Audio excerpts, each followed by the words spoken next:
Reserve bank ने पूरी इस व्यवस्था में डाला हुआ है, इसलिए और टाइम 30 दिसंबर तक है और इसकी शुरुआत में ही इतनी अधिक संख्या में लोग आए हैं और सबको पैसा मिल रहा है। अब थोड़ा तकलीफ होती है कि आपको, जिसका हमें खेद है कि वेट करना पड़ेगा। अगर आप 4 दिन बाद आएंगे तो कम वेट करना पड़ेगा, इसलिए पैनिक ज़्यादा ना करें। तो मैं मानता हूं कि बड़ी मात्रा में ये जो 14 लाख करोड़ रुपए के हाई डिनोमिनेशनल नोट्स हैं, शाम को हम फिर भी असेस करेंगे कि कितने पहले 2 दिन में ले गए, और अच्छी मात्रा में अगर 2 दिन में ले गए तो उतनी ही संख्या फिर घटती जाएगी। मैं ये भी बता दूं कि इसमें ज़्यादा लोग वो आ रहे हैं जो कैश डिपॉजिट कर रहे हैं। जो कैश डिपॉजिट कर रहे हैं उनको बहुत ज़्यादा क्यू में नहीं लगना पड़ता। जो उस कैश में से विड्रॉ करते हैं 10,000 रुपया, उनको भी बहुत ज़्यादा तकलीफ नहीं होती।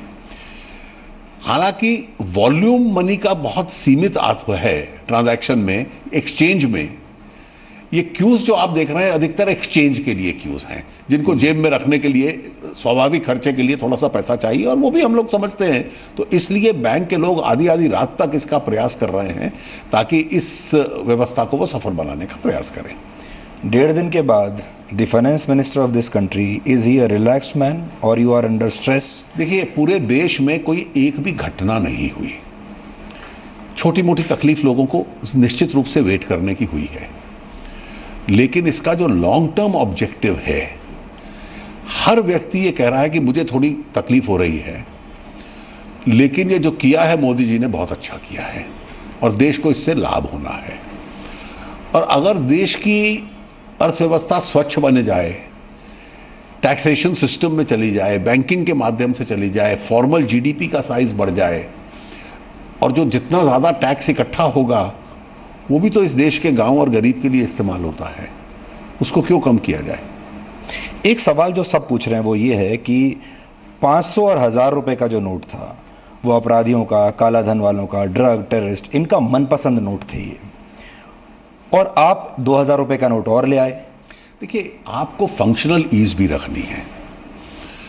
एक तो अगर रिप्लेसमेंट जैसे हम कर रहे हैं, उस रिप्लेसमेंट में अगर 2000 का ना हो और सब छोटी करेंसी में देने पड़े तो रिप्लेसमेंट में और बहुत तकलीफ होती है।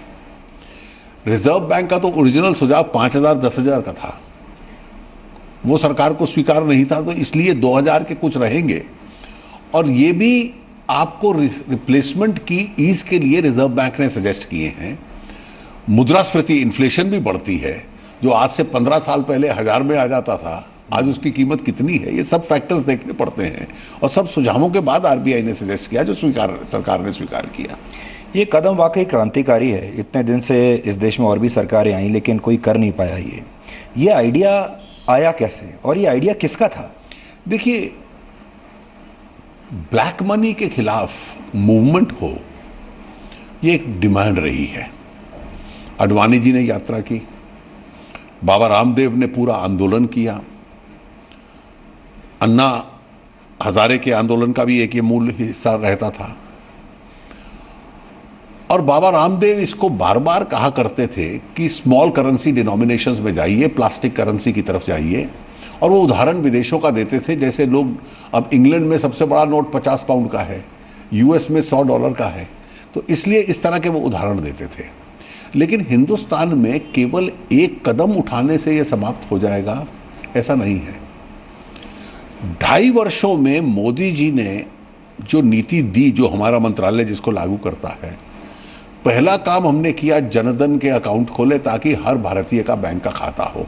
आज मनरेगा के वर्कर को भी पैसा चेक से मिलता है उसके खाते में। दूसरा काम हमने किया, विदेशी खाते जो थे आप जाके डिक्लेयर कीजिए, नहीं तो केस चलेंगे।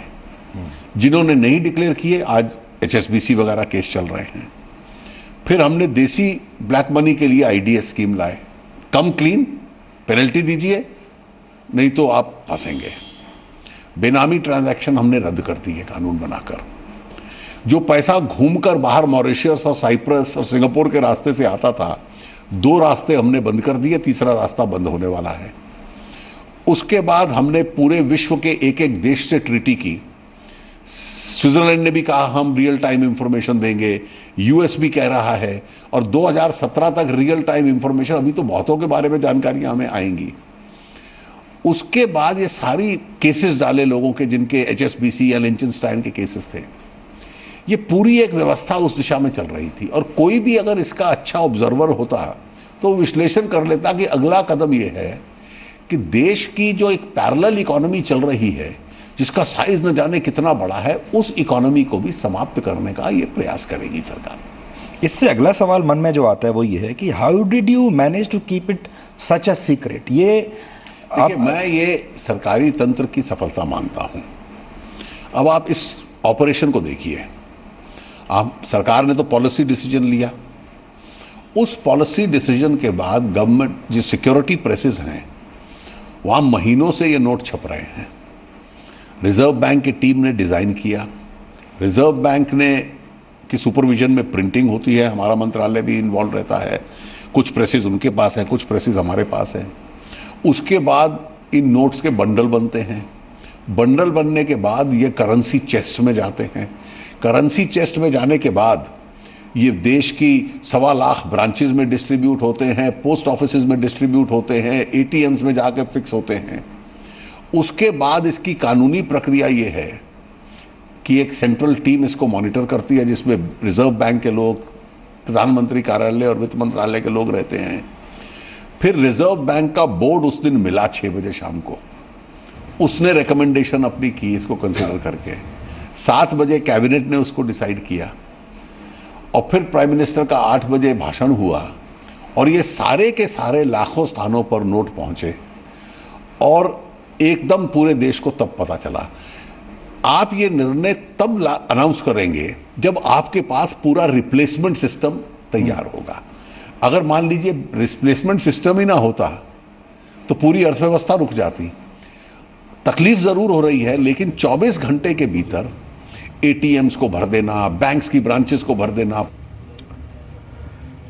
तो वित्त मंत्री यहाँ पे यही बताते हुए कि देखिए जो डिनोमिनेशन 2000 के लाए गए वो इस वजह से क्योंकि जो एक तो कन्वर्जन होता है, यानी कि जब आप करेंसी को बदलते हैं उसमें दिक्कत ना हो, और दूसरा व्यापार करते समय कम से कम दिक्कत ना हो। हर बार छोटी करेंसी से व्यापार नहीं होगा, ये क्लैरिफिकेशन उनकी तरफ से।